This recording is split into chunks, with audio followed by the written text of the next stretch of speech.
A blissful day, dear children. Today I have decided to discuss about the literary techniques at the request of one of my adorable viewers. I think this is a very vital lesson because your knowledge about literary techniques tested at your examination. අද මම ඔයාලා වෙනුවෙන් පාඩමක් ඉදිරිපත් කරන්නේ මේ සාහිත්‍ය උපක්‍රම සම්බන්ධයෙන් ඔබ විසින් කර තිබූ ඉල්ලීමකට ප්‍රතිචාර දක්වමින් ඒ විදිහට මට පුළුවන් හැම අවස්ථාවකම ඔබගේ ඒ අවශ්‍යතාවයන් අනුව පාඩම් සකස් කරන්න කැමැත්තෙන් ඉන්නවා. So what do you understand by literary techniques? That is my question. Then මොනවද literary techniques කියලා කියන්නේ? Right? There are some other terms also. We call them literary techniques, literary devices, poetic techniques, figures of speech, right? ඒ වගේ විවිධ නම් වලින් මේ සාහිත්‍ය උපක්‍රම අපි හඳුනා ගන්නවා. So what do you understand by a literary technique? මොකක්ද ළමයි මේ සාහිත්‍ය උපක්‍රමයක් කියන්නේ? Actually it is a kind of tool used by the writers, poets. මේ රචකයන් කවියන් විසින් පාවිච්චි කරන අපිට ඕනනම් ගන්න පුළුවන් කියන්න පුළුවන් එක ආයුධයක් කියලා. මේ ආයුධය ඒගොල්ලෝ මොනවටද පාවිච්චි කරන්නේ? To create a very, powerful effect in what they are trying to tell through their composition. තමුන්ගේ සාහිත්‍ය රචනාව තුළින් කියන්න උත්සාහ කරන දේ ඉතාමත්ම ප්‍රබලව පාඨකයාට තදින් දැනෙන ආකාරයට ඒක ලබා දෙන්න ඕන් උත්සාහ කරනවා මෙම literary devices පාවිච්චි කරලා. Right? So they will definitely enhance the effect. එතකොට අනිවාර්යයෙන්ම ඒ සාහිත්‍ය කෘතියේ තියෙන ප්‍රබලත්වය මේ හරහා මතුවලා පේනවා. මම ඔයාලට පොඩි උදාහරණයක් කියන්නම්. දැන් අපි කෑම උයනවනේ. දැන් අපි මොනවා හරි ව්‍යංජනයක් හදනකොට මේ ව්‍යංජනේ නිකම්ම අපි වතුර ටිකක් දාලා අපි හිතමුකෝ පරිප්පු කියලා වතුර ටිකක් දාලා ලිපේ තිබ්බහම ඒක කන්න පුළුවන් කියලා ගත්තාම අපිට කන්න බෑ. There's no appetite. The very sight of the curry makes us nauseating. නේද? අපිට නිකන් ඔක්කාරට එනවා වගේ එහෙම දකින්නකොට. But if we add flavors, if we add colors, when we add condiments, නේද? අපි මේ රසවල් කුළු බඩු නේද? ඒ දේවල් එකතු කරලා ලුණු දාලා මේක හැදුවොත් එහෙම it will be very tasty. ඒක ඉතාමත්ම රසවත්. And it enhances our appetite also. නේද? අර රුචියත් වැඩි කරනවා. අන්න ඒ වගේම සමාන දෙයක් තමයි වෙන්නේ මේ සාහිත්‍ය උපක්‍රම භාවිතය හරහා ඒ නිර්මාණය ඉතාමත්ම ප්‍රබලව පාඨකයාට ඉතාමත්ම හොඳින් දැනෙන ආකාරයට ඉදිරිපත් කරන්න සාහිත්‍යකරුවාට හැකි වෙනවා. Okay? Right.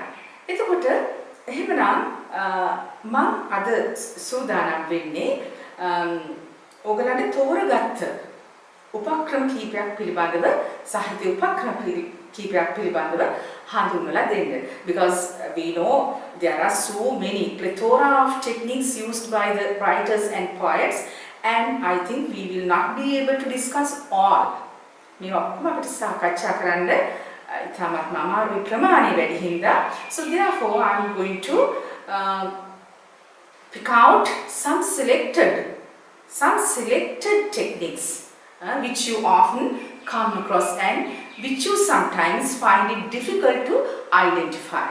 නිතරම ඕගලන්ට හමු වෙන නමුත් සමහර අවස්ථාවල ඕගලන්ට මේක හඳුනා ගන්න අපහසු වෙන සාහිත්‍ය උපක්‍රම කීපයක් පිළිබඳව මම සාකච්ඡා කරන්න සූදානම් වෙනවා. Right. So first of all I would like to discuss about symbolism. මම පළමුවෙන්ම කැමති ඔයාලත් එක්ක සාකච්ඡා කරන්න මේ සංකේතවාදය කියන එක. Symbolism means සංකේතවාදය. තුලින් කිසියම් දෙයක් සංකේතවත් කිරීමක් කරන්නේ.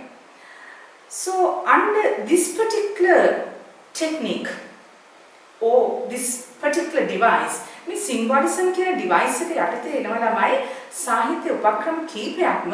ඒකෙන් මම දෙකක් ඔයගලන්ට හඳුන්වලා දෙනවා. That is metaphor and simile. ඔයගොල්ලෝ අහලා ඇති සිංහලෙන් අපි කියනවා metaphor එකට රූපකයක් කියලා. රූපකයක් කියන්නේ මොකක්ද? නැත්නම් metaphor එකක් කියන්නේ මොකක්ද?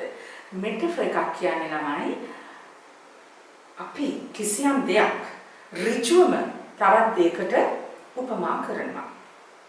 උදාහරණයක් වශයෙන් ගත්තොත් එහෙම listen to this song.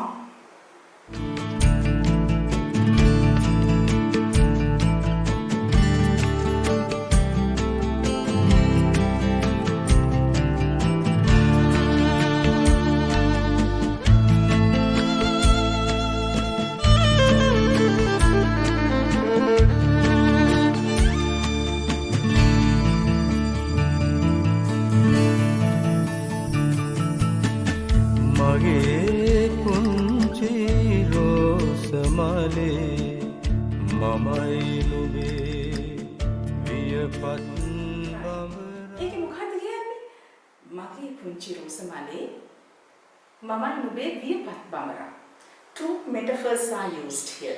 මෙතන metaphors දෙකක් පාවිච්චි කරලා තියෙනවා. මගේ පුංචි රෝසමල. When we take the literal meaning of රෝසමල. රෝසමල කියන එකේ වාචාර්ථය ගත්තොත් එහෙම මල, ගහක පිපෙන මල. හැබැයි කවියා මෙතනදී මේ ගහක පිපෙන මලක් ගැන නෙමෙයි කියන්නේ. කියන්නේ තරුණ ලස්සන ගෑනු ළමයින් ගැන. මගේ පුංචි රෝසමලේ. මමයි නුඹේ වියපත් බඹරා. If we take the literal meaning, බඹරා කියලා කියන්නේ bumblebee. හැබැයි මෙතන බඹරෙක් නෙමෙයි ඇත්තටම ඉන්නේ. ටිකක් වියපත් මැදි වයසේ පිරිමි. නමුත් මේ බඹරගේ තියෙන කිසියම් ගුණාංගයක් මේ පුද්ගලයා තුළ තියෙනවා. රෝසමලේ තියෙන කිසියම් ගුණාංගයක් අර තරුණිය තුළ තියෙනවා. ඉතින් ඒ හින්දා ඒ අයට තරුණිය ආදරවන්තිය එහෙම කියන්නේ නැතුව, පෙම්වතා ආදරවන්තයා කියන්නේ නැතුව, ටිකක් මැදි වියේ ඉන්න පෙම්වතා ආදරවන්තයා කියන්නේ නැතුව මෙයා කොහොමද ආමන්ත්‍රණය කරන්නේ කවියා කියනවා මගේ පුංචි රෝසමලේ මමයි නුඹේ වියපත් බඹරා කියලා. මෙන්න රූපකේ කියන එක direct comparison. ඍජුවම කම්පෙයාර් කරනවා. එතකොට මෙතන වගේ ඔයා රෝසමල වගේ එහෙම මොකුත් නෑ කෙලිම මගේ පුංචි රෝසමලේ මමයි නුඹේ වියපත් බඹරා. So with that understanding, try to find out the metaphors appeared in your literary texts. එතකොට දැන් මේ literary texts දිහා බලනකොට ඔයාලට ඕනි තරම් හොයාගන්න පුළුවන් මේ විදිහට රූපක. ඒ කියන්නේ ඒ වචනේ නොකිය ඒකට වෙන වචනයක් පාවිච්චි කරනවා. දැන් උදාහරණයක් වශයෙන් I can give you some examples from your anthology. Thou fair-haired angel of the evening. To the evening star එහෙම කියනවා. නුඹ ලාකිසති සඳෑ සුරංගන. කාටද මේ කියන්නේ? evening star එකට ලාකිසති සඳෑ සුරංගන කියලා කියනවා. තරුව නොකිය. evening star නොකිය. There of course you find metaphor.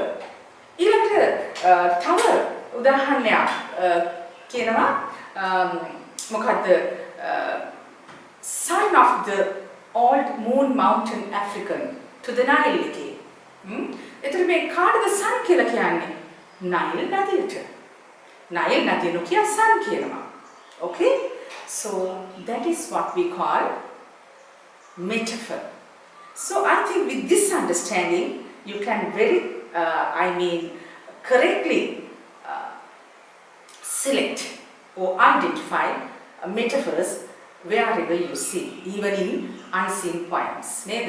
නොදුටු කවියක උනත් මේ understanding එකත් එක්ක ඔයගලන්ට පුළුවන් වෙන්න ඕනේ metaphor එකක් select කරගන්න. Right. Next we are going to simile. Simile also falls under symbolism. ඒකත් මේ සංකේතවාදයේ තුලම තියෙන තවත් එක උපක්‍රමයක්.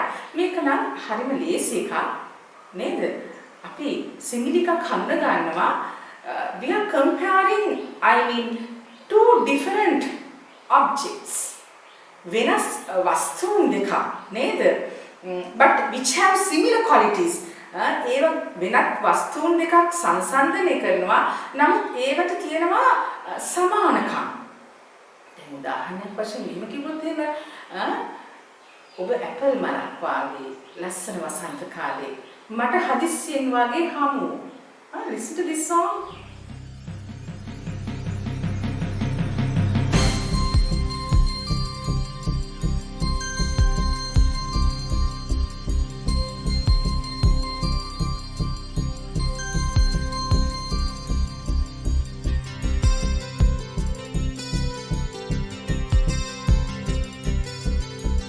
ඇපල් මලක් වාගේ ලස්සන වසන්ත කාලේ මට හදිසියෙන් වාගේ හමු. ඔබ ඇපල් මලක් වාගේ. ඇපල් මලක්. ඇපල් මල හරි ලස්සනයි. පුංචි ලස්සන මලක්. ඉතින් මෙයා කියන ඔබ ඇපල් මලක් වගේ. ඒත් ඇයි මේ අර ඇපල් මලේ තියෙන අර ලස්සන සුන්දරත්වය මේ තරුණිය තුල ඔහු දකිනවා. නමුත් තරුණිය කියන්නේ එක දෙයක්, මල කියන්නේ තව දෙයක්. මේ දෙකේම තියෙන පොදු ලක්ෂණයක් නේද? අපි කියන තරු වැනි ඇස්. තරු වැනි ඇස්. තරුත් බ්ලින්ක් වෙනවා. ඇසුත් අපි නේද? ඇස් පිය පිළ මේ සලනකොට තරු වලයි ඇස් වලයි සමානකමක් තියෙනවා. එතකොට මේ like as කියන වචනෙත් එක්ක තමයි සිංහල එකක් ඇතිය වෙන්නේ. මේක නම් මම හිතන්නේ ගොඩක් අයට අඳුන ගන්න පුළුවන්. There are so many examples in your anthology. So you can find them out, right? So do this as a task set for you. ඕගලන්ට මේ පවර්ලා තියෙන වගකීමක් විදියට වැඩක් විදියට අරගෙන ගිහිල්ලා මේවා හොයලා බලන්න. So you will be able to identify them very quickly. Right? Do you understand? Right. Next, I move on to imagery. ඊළඟට මම කැමති imagery වලට යන්න. මේ imagery කියන ටෙක්නික් එක යටතේ imagery කියනවා අපි ඉගෙන ගන්න ගණනාවක්ම visual imagery, auditory imagery, olfactory imagery, gustatory imagery and tactile imagery. There are 5 imageries we learn here. අපි මෙතන පස්වැදෑරුම් imageries ඒ රූප මනෝ රූප නැත්නම් අපේ හිතට දැනෙන රූප පිළිබඳව අපි ඉගෙන ගන්නවා. Actually they are pertaining to related to our 5 sensory organs. අපි මේ පංචේන්ද්‍රයන් වලට සංවේදී වන දේවල් තමයි මේ පහ තුල තියෙන්නේ. දැන් උදාහරණයක් වශයෙන් if I take visual imagery. So what do you understand by visual imagery? When you are listening or when you are listening to a song or a story or when you are reading, right? It creates mental pictures in you. එතන මනෝ රූප ඔබ තුළ නිර්මාණය කරනවා. They are sensitive to your eyes. ඒවා අපි කියන දෘශ්‍ය සංවේදී වෙනවා කියලා. අපේ ඇහැට තමයි ඒක අරමුණු වෙන්නේ. ඒ රූපය අපිට ඇහැට පෙනෙනවා වගේ දැනෙනවා. දැන් උදාහරණයක් විදිහට I'll tell you, you might have listened to this song penned by one of the veteran lyricists in our country, Gamini Sudat Bandara. Tumula namu nukula girihis udula sandamandala dutunetha ragatunaka.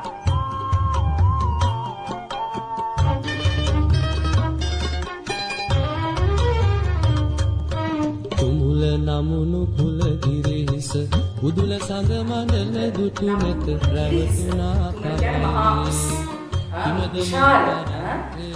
නමුනුකුල ගිරිහිස කියලා කියන්නේ නමුනුකුල පර්වතයේ උඩ උදුල සඳ මඩල දිලිසෙන සඳ මඩල දැක්කහම හිත රැවටුණා.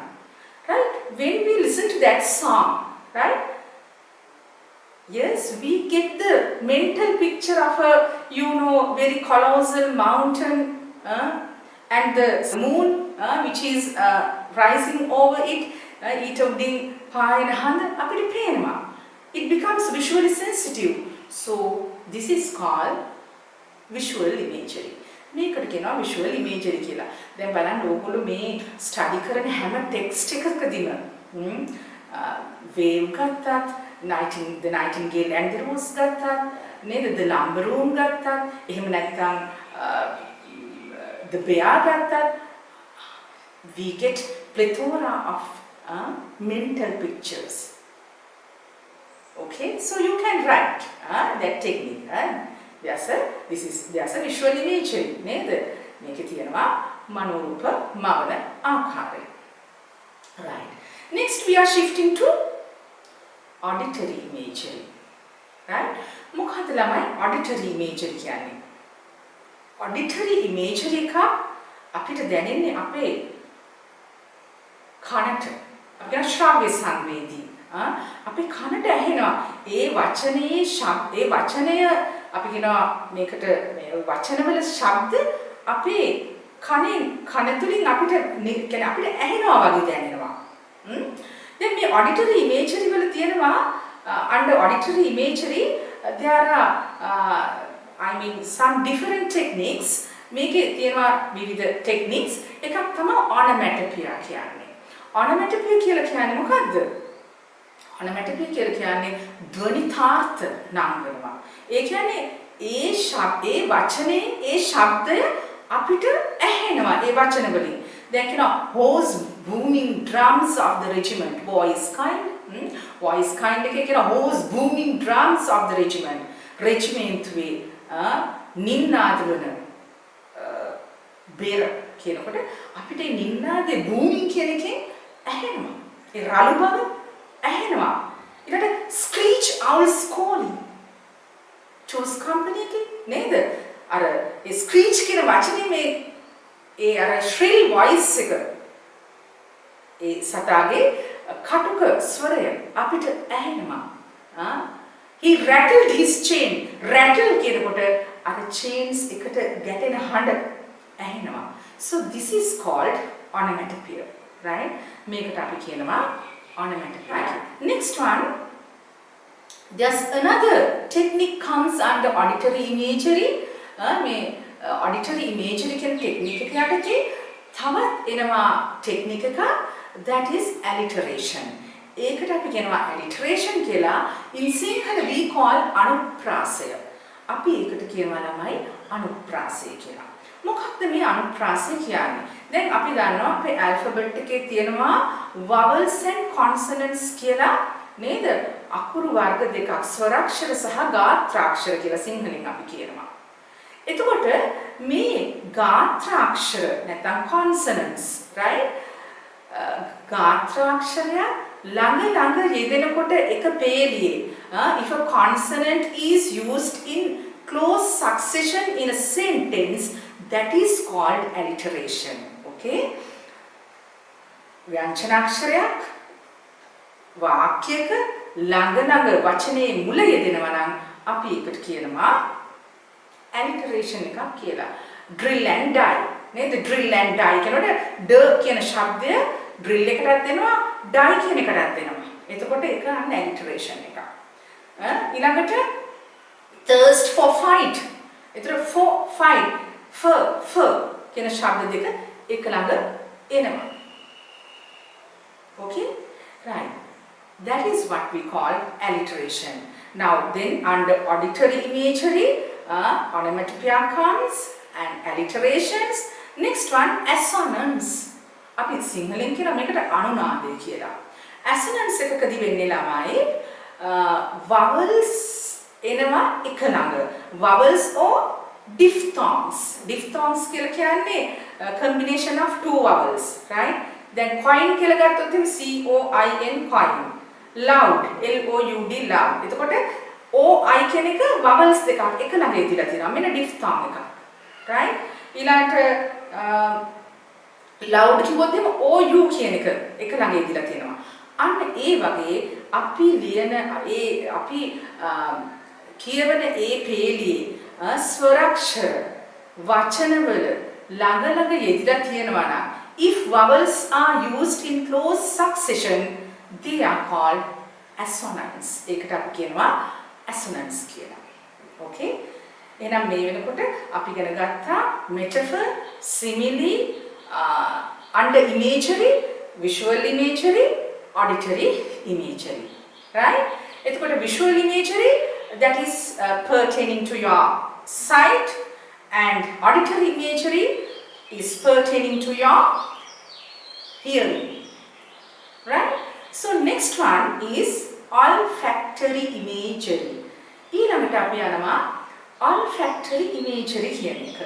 Olfactory imagery කියන්නේ when you read, it creates a sense of, a sense pertaining to odor or smell or scent. ඒ කියන්නේ කිසියම් සුවඳක් නහයට එන දැන් අපි කියනවා fragrant friendship of a little flower කියලා the earthen goblet එකේ. එතකොට අපිට මේ fragrant friendship කියනකොට අපිට ඒ සුවඳ දැනෙනවා වගේ. දැන් අපිට ඒක ගැන කියවනකොට ඒ සුවඳ අපිට නහයට දැනෙනවා. අපි ඒකට කියනවා olfactory imagery කියලා. Okay? Right. Next one, there's another imagery called gustatory imagery. තව එකක් තියෙනවා ළමයි gustatory imagery. It is related to the sense of taste or flavors. දැන් කිසියම් රසයක් අපිට දැන් මොනවා හරි කෑමක් ගැන කියනවා නම් sometimes it makes our mouth watering. අපිට සමහරට කට කෙල උනනවා. දැන් අර ලස්සන සින්දුවක් තියෙනවා සුවඳයි මල් සුවඳසේ මිහිරි මී පැණි වගේ. මිහිරි මී පැණි වගේ. එතකොට මී පැණි වගේ කියනකොට we feel that taste if we are immersed in that. Immersed in the meaning of the song, right? We feel that. අපි මුදට මේක enjoy කරනවා නම් අපිට ඒ රසය පවා දැනෙනවා. ඒකට අපි කියනවා gustatory. සුවඳසේ මිහිරි මී පැණි වගේ ජීවත් වෙන්න ආසයි හැමදාම හිමි විරියසේ.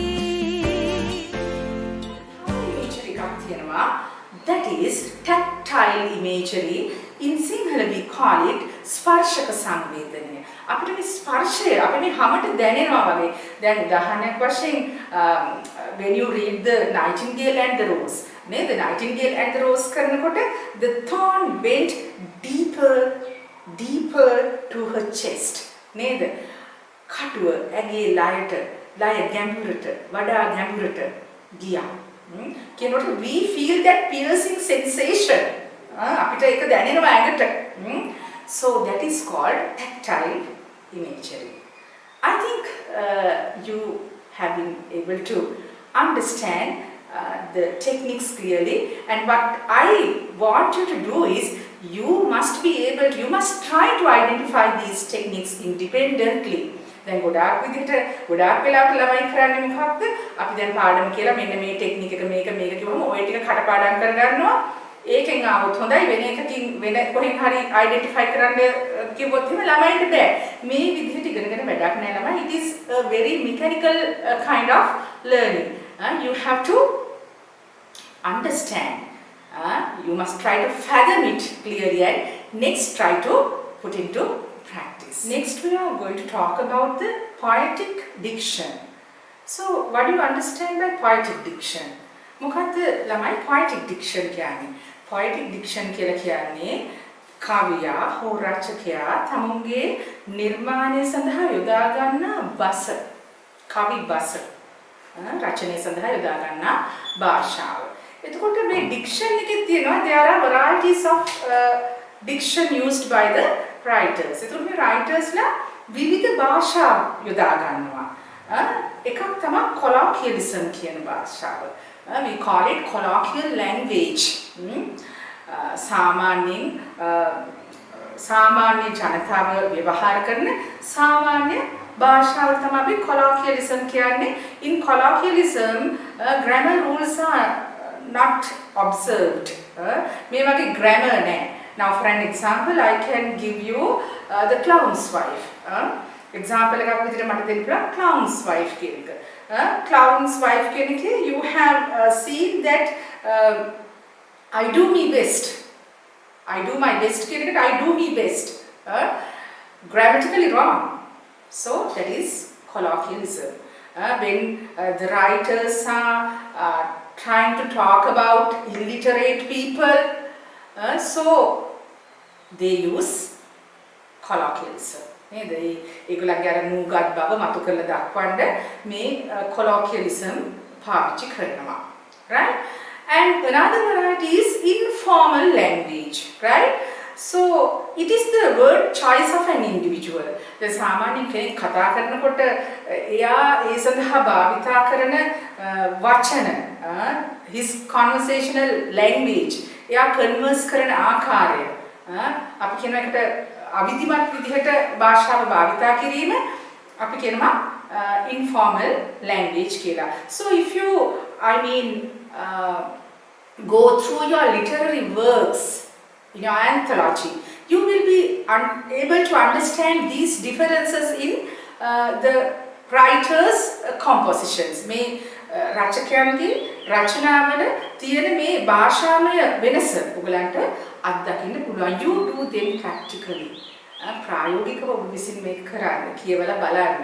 ඒකල බලන්න මොකද්ද මේ colloquialism ද මෙතන තියෙන්නේ. නැත්නම් informal language එකද තියෙන්නේ. Right? So when we are talking to our friends, we use the informal language. නේද? අපි බොහොම සාමාන්‍ය භාෂාවක් භාවිතා කරනවා. Conversational language, සංවාදාත්මක භාෂාවක් භාවිතා කරනවා. So that is called informal diction. And what is formal diction? The best example I can give you for formal diction is bringing Tony home. Right? Bringing Tony home එකේ නේද අපි දකිනවා ඒ descriptions they are grammatical rules are very strictly observed. Even the choice of his words නේද ඒ වචන භාවිතා කරලා තියෙන ආකාරය නිවැරදි විදිහට ඒ ව්‍යාකරණ ඉතාමත්ම සංකීර්ණ විදිහට භාවිතා කරලා තියෙනවා විධිමත් විදිහට. So that is formal language. And in some cases, some writers, they use slang. What do you understand by slang? Slang කියලා කියන්නේ මේ කතා කරනකොට ඒක මේ අපි ලියන භාෂාවට කවදාවත් පාවිච්චි කරන්නේ නැහැ. නමුත් කතා කරනකොට අමුතු වචන අපි දානවා. අපි කියනවා තරහ යනකොට people say some children people yes they say මේ මල පනිනවා. Right? නමුත් අපි කවදාවත් රචනාවක මේ මට මල පැන්නා කියලා ලියන්නේ නැහැනේ. So that is slang. A bit abusive. නේද? චුට්ටක් නිකන් අර එච්චරම සුශිෂ්ට භාෂාවක් නෙවෙයි ස්ලැං වලදී භාවිතා කරන්නේ. ඉතින් සමහර රචකයෝ ඒ වගේ දේවලුත් අවස්ථානුකූලව depending on the nature of their composition they use. ඒ විදිහට භාවිතා කරනවා. So that's what I have to tell you about the diction. So diction is also a literary technique which is used to create the mood or the feeling of what the writer wants to say. රචකයාට කියන්න ඕනේ දේ සඳහා ඒ පරිසරය නිර්මාණය කිරීමට මේ භාෂාවත් භාවිත කරනවා. Okay? Right. Next we are going to another often met technique අපිට නිතරම හමුවන technique එක. So what do you understand by flashback? Right. Now, while remaining in the present, sometimes in our mind we are going back to our past. නේද? අපි දැන් මේ ඉන්නවා වර්තමානයේ ඉන්නවා. නමුත් අපි අපේ අතීතයට වර්තමානයේ ඉඳගෙන අතීතයට යනවා. I'll give you an example. Now, look at the poem Once Upon a Time by Gabriel O'Hara. There he says they used to laugh with their hearts and laugh with their eyes. ඔවුන් පුරුදු වෙලා හිටියා ඔවුන්ගේ හදවතින් සිනාසෙන්නට. ඔවුන්ගේ දිනෙත් වලින් සිනාසෙන්නට. ඒ කියන්නේ වර්තමානයේ ඉඳන් ඔහු අතීතයට යනවා. ඒ කියන්නේ දැන් ආයෙ එහෙම නැහැ කියන එක කියන්නේ. So that is what we call flashback. ඒකට තමයි අපි flashback කියන්නේ. And there's another technique. that is foreshadow. Foreshadow means giving an advance hint about something going to be happen. සිද්ධ වෙන්න යමක් පිළිබඳව අපි in advance කලින්ම කිසියම් ඉඟියක් පළ කරනවා. Right? So it will be in the future. එතකොට ඒක තියෙන්නේ අනාගතේ. දැන් උදාහරණයක් වශයෙන් if we take the nightingale and the rose, the student says she will dance so lightly. අයිතාමත් සැහැල්ලුවෙන් නර්තනයේ යෙදේවි. But with me she will not dance. ඒ වුණාට මගෙත් එක්ක නම් එයා නටන්නේ නැති වෙයි. So that is what we call foreshadow or foreshadow, that technique. So flashback, foreshadow. Can you understand? Can you differentiate it? Okay. Right. Next we are moving to another two important techniques, personification and humanization. Sometimes some children misinterpret this. මේක වැරදි විදිහට අර්ථකථනය කරනවා, ඒ වගේම භාවිත කරනවා, identify කරනවා. What do you understand by personification? මොකක්ද ළමයි personification කියන්නේ? අපි සිංහලෙන් කියනවා පුද්ගලාරූඪ කිරීම හෝ පුද්ගලාරෝපණය කියලා. පුද්ගලාරෝපණය. ඒ කියන්නේ we are giving life to an inanimate thing. අපි පණ නැති දෙයකට පණ දෙනවා. අපි පණ නැති දෙයකට පණ දෙනවා. For an example, right? For personification, you can, extract too many examples from your anthology, right? If you take the Nile, if you take to the evening star, and there are so many instances can be found from your anthology for personification.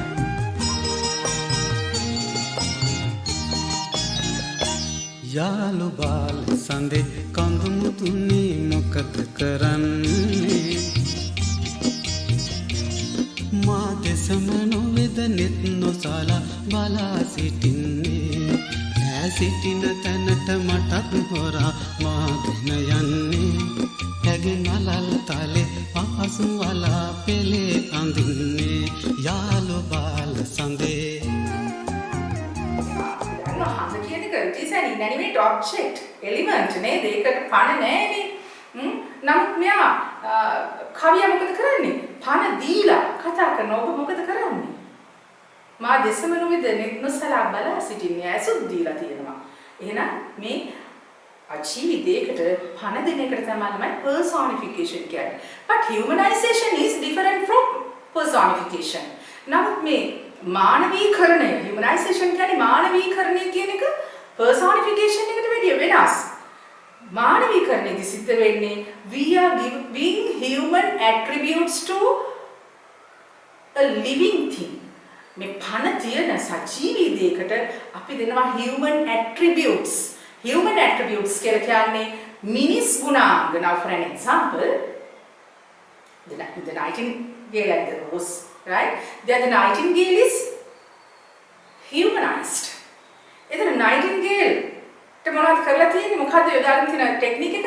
එයා මිනිස්සෙක් විදිහට සලකලා මේ she කියන pronoun එක use කරලා නේද? එයාට මානව ගුණාංග ප්‍රෝපණය කරලා තියෙනවා. So that is humanization.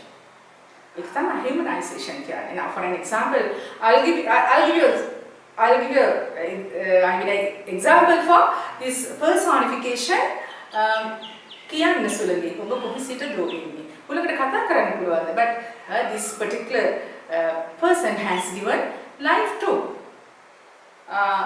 the wind කියන්න සුළඟේ ඔබ කොහේ සිටද ඉන්නේ සුළඟ ඊට පස්සේ කියනවා මේ ඒකට උත්තර දෙනවා මේවා අහන්න මේවා විඳින්න මේ ටෙක්නික්ස් අයිඩෙන්ටිෆයි කරන්න so it will be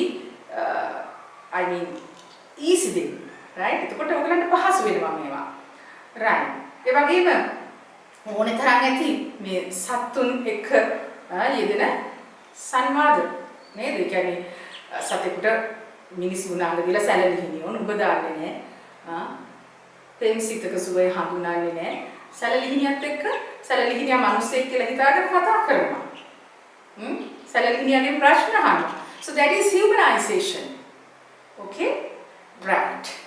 එතකොට දැන් අපි ඊගල් එක ගත්තොත් ඊගල් ඇල්ෆ්‍රඩ් ලොඩ් ටෙනිසන්ස් ඊගල්ස් නේද? ඊගල් ඒ පොයින්ට් එක ගත්තොත් එහෙම ඒකේ මොනවද තියෙන්නේ? Personification or humanization? The eagle is given human attributes and it is humanization. Eka humanization, මානවීකරණය. I think you could understand the difference between personification and humanization. Right? Now if we take the earthen goblet, their goblet is given life. Goblet is an inanimate object. So it is personification. Other than the above discussed techniques, right? There's another technique called tone. තවත් technique එකක් තියෙනවා tone කියලා.